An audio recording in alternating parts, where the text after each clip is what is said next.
Captain Jake Morrison stood on the bridge of his ship and looked at the stars through the big window. His ship was called the Endeavor, and it had been flying through space for 3 months now. Jake had brown hair and blue eyes, and he was 35 years old. He came from Earth like all humans, but he had spent most of his life in space exploring new worlds.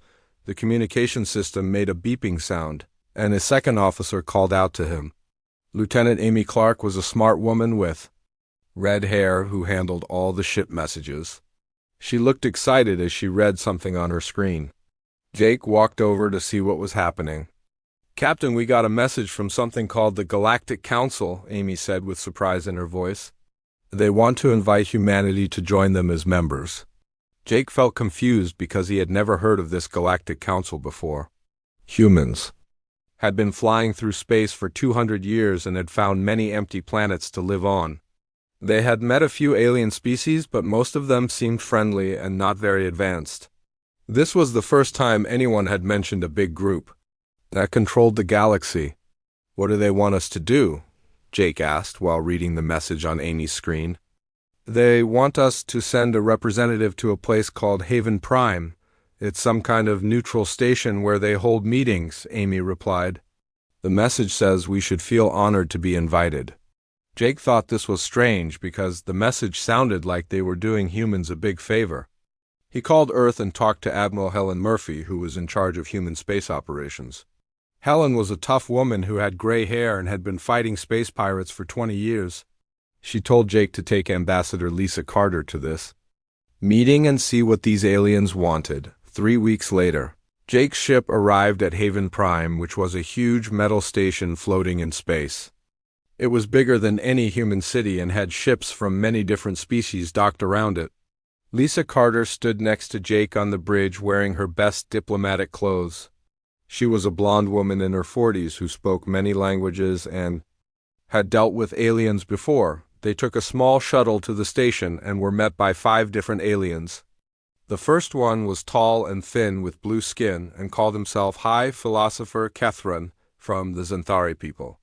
He spoke in a slow, deep voice and acted like he was very wise and important. The second alien was short and fat with gray skin and many arms. This was Trademaster Gvik from the Vector, who kept looking at human equipment like he wanted to buy it. The third alien was huge and covered in scales with sharp teeth. General Vorthak from the Krell looked like he could fight. A bear and Win, the fourth alien, looked like it was made of metal and glass with lights blinking inside its head. Scientist Elixmi from the Nexari moved in quick jerky motions and made clicking sounds when it talked. The last alien had purple skin and no hair but very large eyes. Mediator Senthva from the Solani spoke in a soft, gentle voice. They all walked into a big round room with chairs arranged in a circle. Lisa sat in the human chair while Jake stood behind her. The aliens began explaining how their Galactic Council worked and what humans would be allowed to do as new members. "Your species is quite young compared to ours," said Kethran in his slow voice. "We have been maintaining peace in this galaxy for over 300 years. You humans missed all the important wars and conflicts that shaped our current civilization." General Vorthek looked at Jake and made a snorting sound. "Your military technology appears primitive compared to our plasma weapons. Your ships move slowly and your armor looks weak. Perhaps in a few hundred years you might catch up to where we were long ago." Scientist Elixmi's lights blinked faster. As it spoke, "Human computer systems are simple, but they function adequately for basic tasks. Your people seem to prefer mechanical solutions over elegant energy-based designs." Trademaster Guvik rubbed his hands together. "The Vector would be happy to sell you proper technology to bring your civilization up to galactic standards. We offer very reasonable payment plans." Mediator Senthva tried to sound kind, but her words still felt condescending. "We understand. This must be overwhelming for such a new species. That is why we are offering humanity probationary membership with limited voting rights. Once you prove yourselves worthy over the next century or two, we may consider full membership." Lisa smiled politely and thanked them for their generous offer while Jake listened carefully to everything they said. What the aliens did not know was that Jake had special cybernetic implants hidden under his skin that recorded everything he saw and heard. These implants were so advanced that no scanner could detect them. During the long meeting, Jake watched how the aliens moved and talked and fought among themselves. He memorized their ship designs and weapon systems and military formations. He noted their strengths and weaknesses and how they solved problems. When the meeting ended, Lisa agreed to humanity's probationary membership and promised to send regular reports back to the Council. She and Jake returned to their ship and began the journey back to Earth. "What did you think of our new galactic neighbors?" Lisa asked. Jake, as they flew away from Haven Prime, Jake looked back at the alien station and smiled. "I think they have no idea what humans are really capable of," he said quietly. "And maybe that's exactly how we want it." 6 months had passed since humanity joined the Galactic Council and everything seemed peaceful. Captain Jake Morrison was now commanding a different ship called the Defiant, which was supposed to be an observation vessel. The Council had given humans this job because they thought it was safe and unimportant. Jake was drinking coffee on his bridge when Lieutenant Amy Clark suddenly shouted from her station. Her face had gone white as she stared at her sensor readings. "Captain, you need to see this right now," she said with fear in her voice. Jake rushed over to look at her screen and saw something that made his blood run cold. Thousands of red dots were moving across the display, coming from beyond the edge of the galaxy. Each dot represented a ship, and there were more ships than Jake had ever seen in one place. "How many ships are we looking at?" Jake asked while his hands started to shake. Amy's voice was barely a whisper. "Computer says over 2 million ships, Captain. Each one is about the size of a small moon. They're all moving toward Council space at incredible speed." Jake immediately called Admiral Helen Murphy on Earth using their secret communication channel. Helen's face appeared on the screen and she looked worried when she saw Jake's expression. "What's the situation, Jake?" she asked. "Ma'am, we have a massive fleet approaching from outside the galaxy. These aren't any species we know about. The ships are huge and there are millions of them," Jake reported. Helen was quiet for a moment, then nodded. "Keep observing and report everything you see. Do not engage under any circumstances. We need to know what we're dealing with." The alien fleet reached the Outer Rim colonies 3 days later, and the first battle was devastating. Jake watched through his ship's powerful telescopes as Krell honor guard fleets moved to intercept the invaders. General Vorthek's massive dreadnoughts fired their plasma cannons at maximum power, creating bright flashes of light across space. The enemy ships were completely black and had smooth surfaces with no visible weapons or engines. When the Krell plasma beams hit them, the energy simply disappeared like it was being absorbed. The black ships then fired back with beams of pure white light that cut through Krell armor like it was made of paper. Jake recorded everything as the battle continued. Nexari geometric assault craft with their advanced shields tried to ram the enemy ships, but their shields failed when they got close. The black vessels seemed to adapt to every attack, making themselves stronger with each hit they took. "These things are learning how to fight us," Amy said as she watched a Victor merchant fleet get destroyed in minutes. "Every time our allies try something new, the enemy counters it perfectly." The reports coming from the battle zone were terrible. Entire planets were being stripped bare by the invading ships. The aliens would land on a world, and within hours, everything would be gone, including all the people, animals, and plants. The planets were left as empty rocks floating in space. Council military forces tried again and again to stop the invasion, but nothing worked. The Xanthari activated their ancient defense platforms that had protected their homeworld for thousands of years.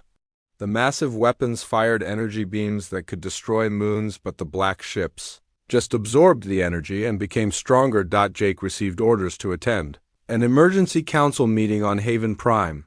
When he arrived, the station was chaos with refugees streaming in from destroyed worlds. Alien families carried whatever possessions they could save, while military officers shouted orders trying to organize evacuation fleets.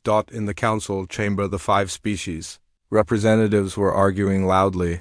High Philosopher Catherine looked older and more tired than before. Perhaps we should consider retreating to our core worlds and building stronger defenses, he suggested. General Vorthok slammed his fist on the table. The Krell do not retreat. We demand one final glorious battle against these invaders. Better to die fighting than live as cowards. Trade Master Grick was calculating numbers on a small device. The economic damage is catastrophic. We've lost 17 major trade routes and 43 manufacturing centers. At this rate, our civilization will collapse within months. Scientist Elixmi-S lights were blinking frantically. These entities appear to be artificial intelligences controlling mechanical bodies. They convert all matter they encounter into more ships and weapons. Their technology is beyond our understanding. Mediator Senfa tried to stay calm, but her voice was shaking. We attempted to communicate with them, but they consumed our messenger ships. They do not respond to any signals or offers of negotiation. Ambassador. Lisa Carter sat quietly in the human observer section, taking notes and listening to everything. When the aliens noticed her, they seemed to remember that humans were there. Your species is young and weak, Catherine said to Lisa. Perhaps you should evacuate your colonies before these machines reach human space. Lisa stood up and spoke clearly. Humanity appreciates your concern, but we will remain in our territory. We believe every species has the right to defend their homes. General Vorthak laughed bitterly. Defend with what? Your primitive ships cannot even scratch our enemies. These machines destroyed the greatest fleets in galactic history. Jake watched the alien leaders argue while more bad news arrived every hour. The invaders had consumed 3 more star systems and were moving faster than anyone expected. Refugee. Ships filled with millions of displaced aliens were fleeing toward the galaxy center.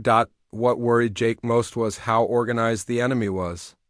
These weren't random raiders or angry aliens seeking revenge.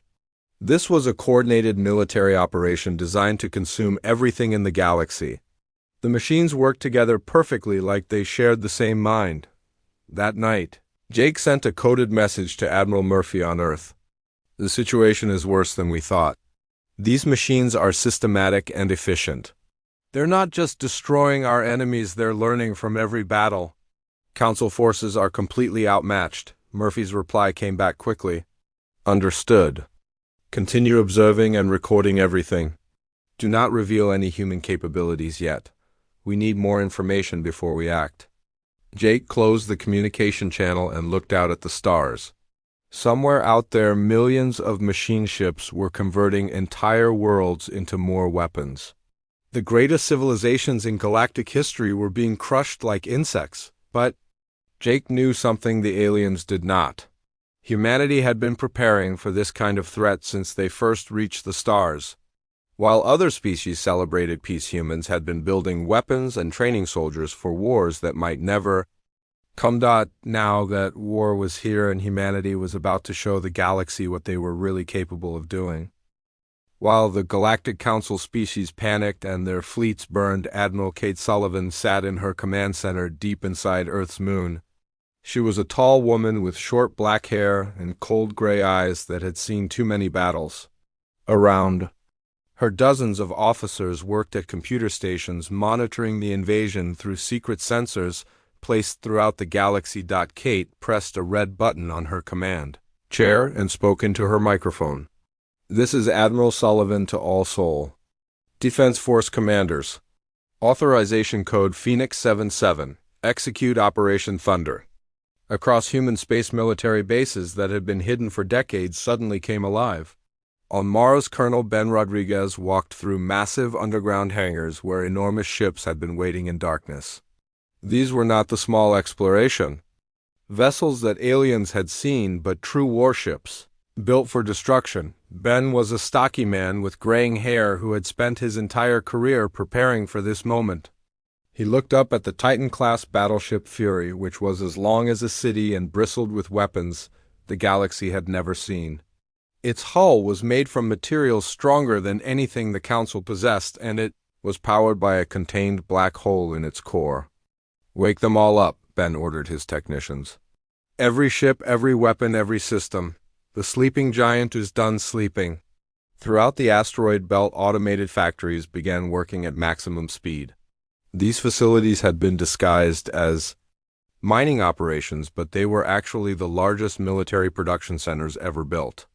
Robotic workers assembled warships using blueprints that had been refined for 2 centuries. Dr. Amy Foster stood in her secret laboratory on Europa, surrounded by alien technology that humans had quietly collected over the years. She was a brilliant scientist with brown hair who wore thick glasses and had 3 degrees in physics. Her team had spent decades studying captured alien devices and reverse engineering their best features. The Xanthari energy-focusing crystals, combined with Krell plasma conduits, should give us weapon power beyond anything they've seen, Amy explained to her assistants.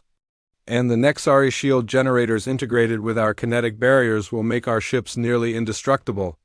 Amy's greatest achievement was the development of hybrid human-alien technology that no other species knew existed.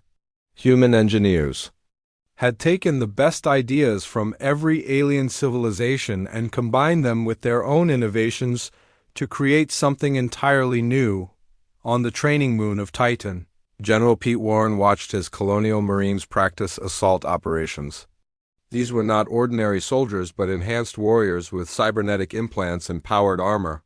Pete was a veteran of the asteroid wars who had lost his left arm fighting pirates and replaced it with a mechanical limb that was stronger than flesh. The Marines moved through combat simulations designed to replicate everything humans knew about galactic warfare. They practiced fighting in zero-gravity, boarding alien ships, and using weapons that could penetrate any known armor.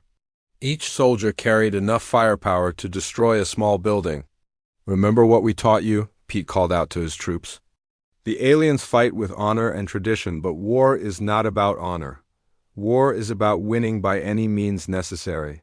Captain Tony Blake commanded a squadron of stealth destroyers that had been built in complete secrecy. His ships could become invisible to any sensor and move faster than anything the Council had ever developed.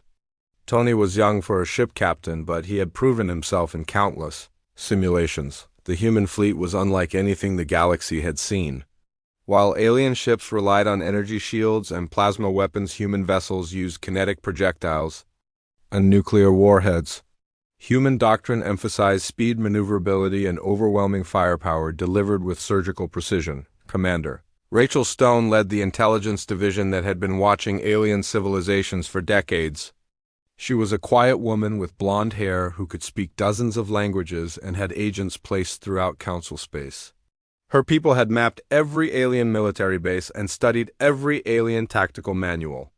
"We know more about their capabilities than they know about themselves," Rachel reported to Admiral Sullivan. "The Krell always charge straight ahead. The Nexari rely too heavily on their shields. The Xanthari hesitate before making difficult decisions. All of these weaknesses can be exploited."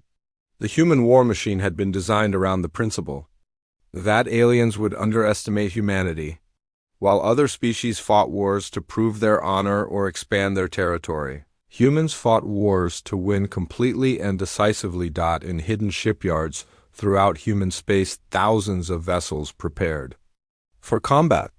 Carriers that could launch swarms of fighter craft, cruisers armed with antimatter torpedoes, battleships equipped with weapons that manipulated gravity itself, and support vessels that could keep the fleet supplied indefinitely without returning to base. Admiral Sullivan received daily reports from Captain Jake Morrison, who was still observing the machine invasion. The enemy had now consumed half the galaxy and showed no signs of slowing down. Council fleets were retreating on all fronts while billions of refugees fled toward the galactic core.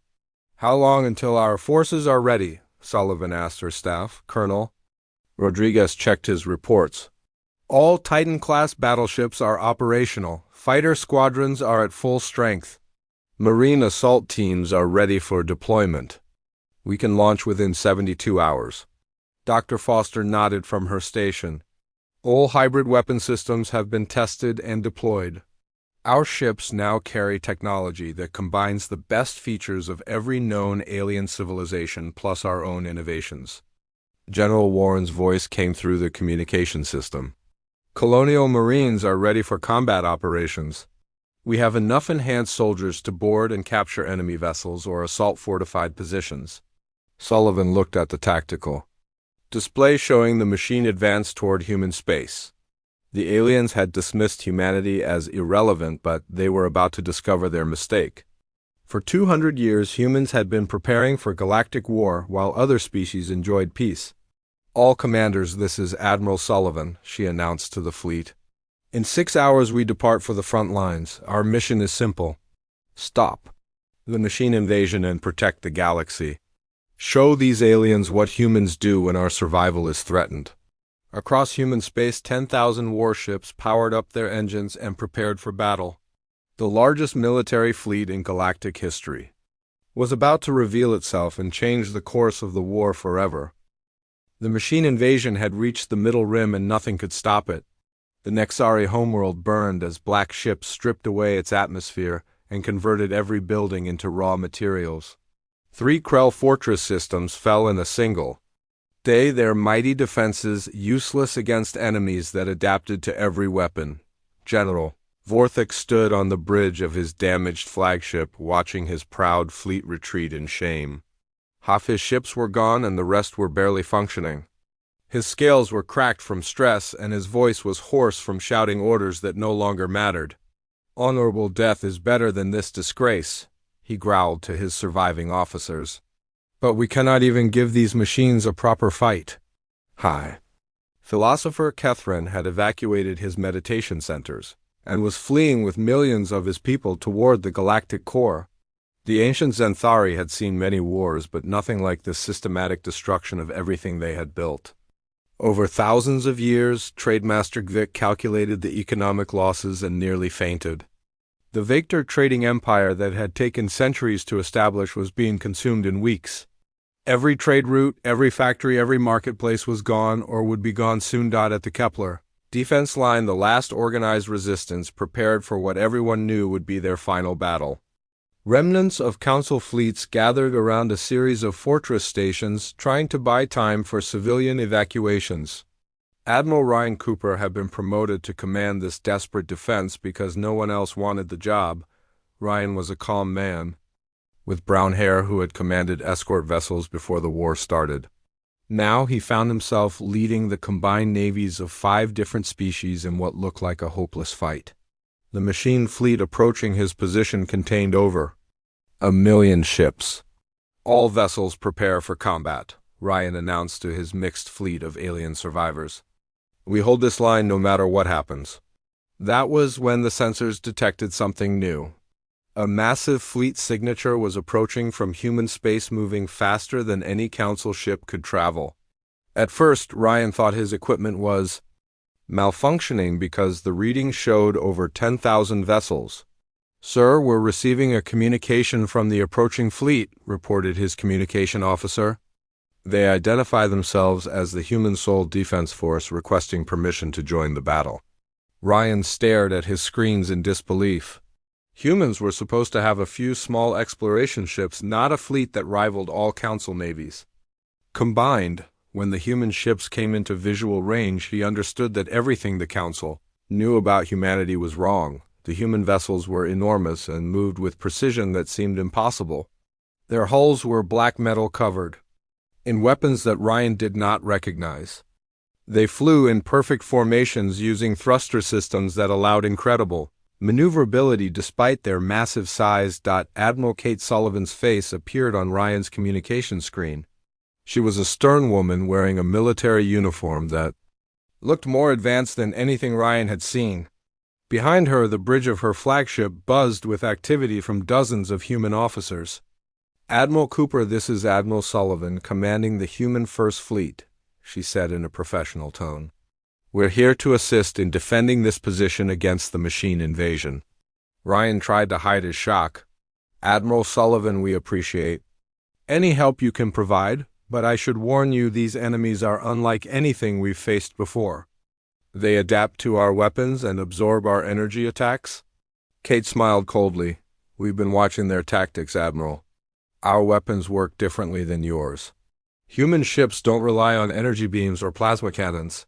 The human fleet moved. into battle formation, and Ryan saw technology he could barely understand. Human ships seemed to bend space around themselves, moving in ways that defied physics.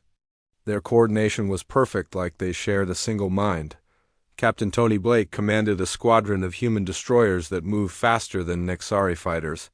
His ships were sleek and deadly, with weapons that fired solid projectiles instead of energy beams. When the machine ships tried to absorb the kinetic energy, they found that momentum could not be nullified.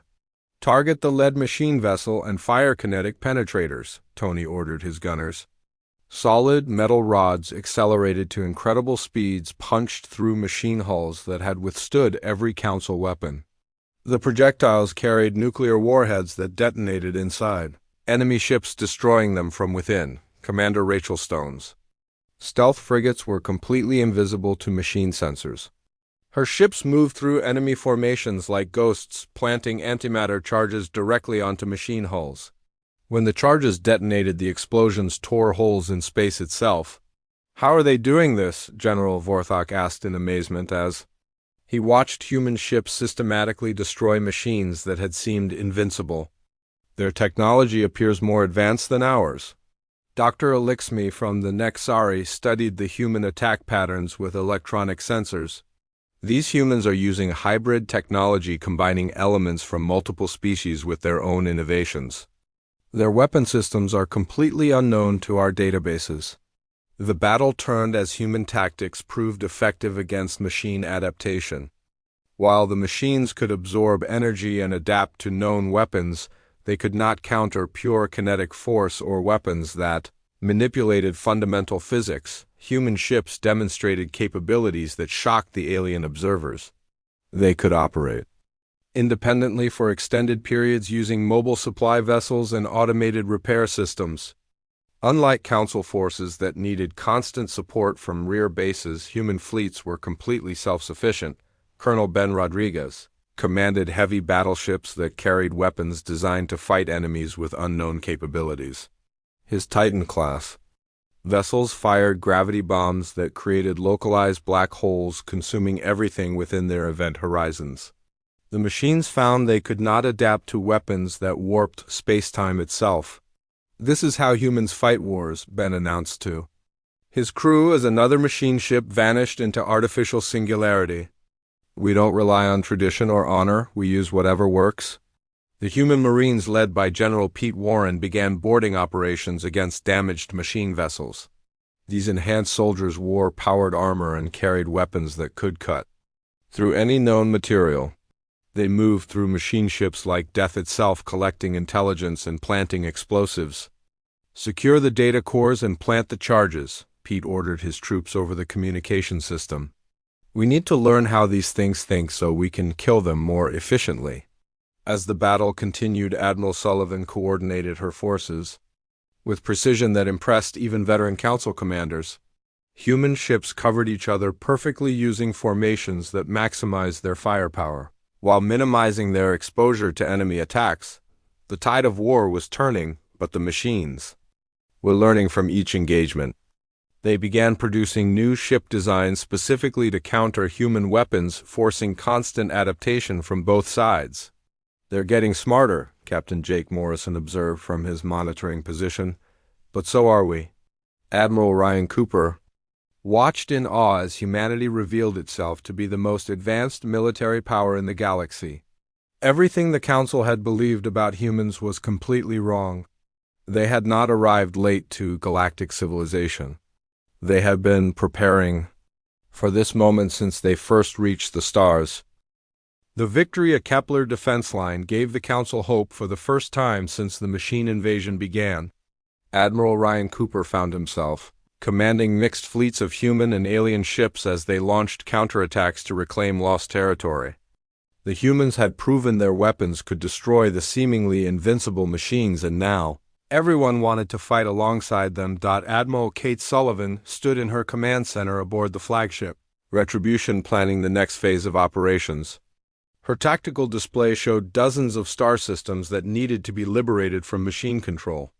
Each system contained billions of refugees trapped on occupied worlds waiting for rescue.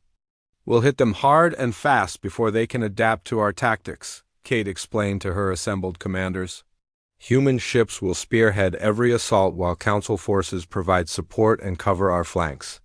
Captain Tony Blake had been promoted to lead the combined strike forces that penetrated deep into machine-controlled space. His mixed squadrons of human destroyers and alien support ships moved like surgical instruments, cutting through enemy defenses with precision strikes. The liberation of the Vorthak system showed how effective human-alien cooperation could be. Tony's ships punched holes in machine defensive lines while Krell honor guards followed behind to secure captured positions. The sight of human and Krell warriors fighting side by side amazed everyone who witnessed it. Your people fight with great courage, General Vorthak told Tony after the battle. The Krell are honored to serve alongside such fierce warriors. Tony smiled and shook the alien general's massive clawed hand. Humans respect strength and the Krell have plenty of that. Together we make a good team. Meanwhile, Dr. Amy Foster worked around the clock in her research facilities analyzing captured machine technology. Her teams had recovered data cores from destroyed enemy ships, and the information they contained was both fascinating and terrifying. Amy stood before a holographic display showing the internal structure of a machine consciousness. She was exhausted from weeks of non-stop work, but her discoveries were too important to delay. Her brown hair was messy and her glasses were smudged, but her mind was sharp as ever. The machines operate through a distributed network consciousness, Amy explained to Admiral Sullivan during their daily briefing. Each ship contains part of a larger artificial intelligence that spans their entire fleet. They share information instantly and adapt collectively to any threat. This discovery led to a breakthrough when Major Helen Carter arrived from military intelligence. Helen was Lisa Carter's younger sister and a specialist in electronic warfare. She had short blonde hair and carried herself with the confidence of someone who had fought in dozens of covert operations. If they're all connected, then we can use that connection against them, Helen said while studying Amy's data. I can design a computer virus specifically targeted at machine neural networks. When one ship gets infected, the virus will spread through their entire fleet. Amy and Helen worked together to develop the quantum virus using advanced human artificial intelligence systems. The virus was designed to be completely incompatible with machine logic, causing system failures and communication breakdowns throughout the enemy network. The war entered a new phase as both sides escalated their technologies. The machines began producing larger ships with heavier armor and more powerful weapons. In response, humanity deployed experimental weapons that had never been tested in combat. Colonel Ben Rodriguez oversaw the deployment of planet-killer missiles that could crack worlds in half. These massive weapons use controlled fusion reactions to generate explosions equivalent to star cores. When the first planet killer destroyed a machine factory world, the shockwave was visible from 3 star systems away. Sometimes you have to break things to save them, Ben said grimly as he watched another machine world die. These planets were already lost when the machines consumed them. The machines responded by creating ships the size of moons equipped with weapons that could sterilize entire solar systems. The war became a contest of who could build the most destructive devices fastest. Human ground forces, led by Sergeant Mike Johnson, conducted boarding operations against the largest machine vessels. Mike was a tough soldier with cybernetic arms, who had volunteered for the most dangerous missions. His enhanced Marines wore powered armor that let them survive in the vacuum of space. Remember, boys, these machines don't feel pain or fear, Mike told his squad as they prepared to board a machine command ship. But they can be broken just like any other piece of equipment. The boarding operations provided crucial intelligence about machine ship design and manufacturing processes. Human engineers used this information to develop countermeasures and more effective weapons. The conflict spread across multiple galaxies as both sides searched for strategic resources. Human logistics proved superior to anything the Council had ever seen, with automated supply convoys and mobile factories that could sustain operations anywhere. Captain Rachel Stone commanded the supply lines that kept human forces operational far from home bases. Her merchant marine had been converted into a military support network that could build new ships and manufacture ammunition using nothing but asteroid materials. Keep the front lines supplied and victory is inevitable, Rachel explained to her. Logistics officers. An army that runs out of bullets loses no matter how brave its soldiers are. The war had become a test of industrial capacity as much as military skill. Whoever could produce more ships and weapons faster would eventually win through sheer numbers. As the conflict escalated, both sides pushed their technologies to the breaking point, developing weapons that challenged the fundamental laws of physics. The galaxy would never be the same after this war ended. The final battle would take place at the source of the machine invasion beyond the galactic rim, where massive construction facilities converted entire solar systems into war materials. Admiral Kate Sullivan commanded the largest fleet ever assembled. As they prepared for the assault that would end the war one way or another, the human-led armada contained over 50,000 ships from every species in the galaxy. Krell battleships flew alongside Nexari cruisers while Vector supply vessels kept pace with Centauri defense platforms. But at the center of this massive force were the human experimental ships that would spearhead the final attack. Captain Tony Blake stood on the bridge of his new command ship, the Phantom, which was equipped with reality warping technology developed from captured machine systems. His vessel could phase partially out of normal spacetime, allowing it to bypass enemy defenses and strike at critical targets.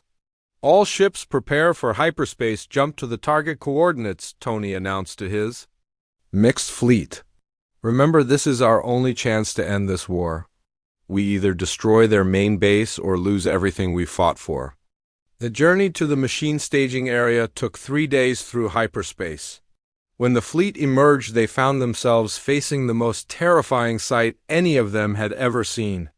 Dozens of star systems had been completely dismantled, with their matter converted into a massive, ring-shaped structure that surrounded a central black hole. Dr. Amy Foster analyzed the readings from her science vessel and felt her blood run cold. That ring structure is using the black hole's gravity to power manufacturing systems on a scale beyond imagination. They're building millions of ships per hour. The machine defenses activated as soon as the Allied fleet appeared. Weapon platforms. The size of planets opened fire with beams that could vaporize entire battleships. Swarms of fighter craft poured out of the ring structure like angry insects defending their hive. Admiral Sullivan coordinated the massive assault from her flagship, while human experimental weapons led the charge. The reality warping ships phased through machine defensive screens and began attacking the ring structure from within. Major Helen Carter prepared to deploy her quantum virus during the chaos of battle. She had loaded the weapon into a special torpedo that would need to penetrate deep into the machine network core. "This is our best shot at shutting down their coordination," she told her technical team. The battle was unlike anything the galaxy had ever witnessed. Human planet killer missiles created new black holes that consumed entire sections of the ring structure. Machine weapons fired back with beams that could slice moons in half. The space between the fleets became a hellscape of explosions and twisted metal. Captain Tony Blake's squadron of experimental ships moved through the battle like ghosts, appearing and disappearing as they phased in and out of normal space. Their weapons fired exotic matter that could exist in multiple dimensions, simultaneously making them impossible to defend against. "Target the main power distribution nodes," Tony ordered his pilots. "If we can disrupt their energy grid, the whole structure will start falling apart." The machine intelligence responded by deploying its ultimate weapons. Ships began emerging from the ring structure that were larger than anything previously seen. These vessels carried weapons that manipulated fundamental forces of the universe itself, creating attacks that warped space and time. Colonel Ben Rodriguez commanded the human heavy assault units that carried the most destructive weapons in the fleet. His ships fired controlled black hole generators that began consuming the machine construction facilities from within. "Sometimes the only way to win is to break the rules," he said, as another section of the ring collapsed into artificial singularity. General Pete Warren led marine assault teams that boarded the largest machine vessels to plant explosives and gather intelligence. His enhanced soldiers fought through corridors filled with robotic defenders, using weapons that could cut through any known material. "Keep pushing forward, boys," Pete shouted over the sound of gunfire. "These machines might be smart, but they don't have the heart for this kind of fight." The turning point came when Major Helen Carter successfully deployed her quantum virus into the machine network core. The virus spread through their shared consciousness like wildfire, causing system failures throughout their entire fleet. Machine ships began firing on each other as their navigation systems failed. Construction facilities shut down as their coordination networks collapsed. The perfect unity that had made them so dangerous became their greatest weakness. Admiral Sullivan watched as the machine ring structure began tearing itself apart. "All ships focus fire on the central core," she commanded. "This is our chance to finish them once and for all." The final assault was a coordinated strike by every ship in the Allied fleet. Human reality warping vessels led the charge while alien support ships provided covering fire. The machine core exploded in a blast of light that was visible across multiple galaxies. When the battle ended, the machine threat was eliminated. Their construction facilities were destroyed and their fleet consciousness was shattered beyond repair. The surviving machine ships drifted powerless through space, no longer connected to their central intelligence. In the aftermath of victory, the Council species finally understood the true scope of human preparation and capability. Ambassador Lisa Carter revealed that humanity had been monitoring galactic politics for centuries, learning from every species, while developing countermeasures for potential threats. "We arrived late to your civilization, but we came prepared for anything," Lisa explained to the assembled council representatives. "Humans have always believed that peace can only be maintained through strength." The council offered humanity full membership with voting rights equal to the founding species. But General Pete Warren and other human leaders made it clear that humanity's primary interest lay in exploring beyond the known galaxy. "We appreciate the offer, but humans are explorers at heart," Warren said during the final council meeting. "We'll help defend the galaxy when needed, but our destiny lies among the stars we haven't seen yet." The story concluded with human exploration fleets departing for distant galaxies, carrying the lessons learned from the war and the combined technologies of dozens of species. Humanity had indeed arrived late to galactic civilization, but they had proven themselves worthy guardians of everything worth protecting.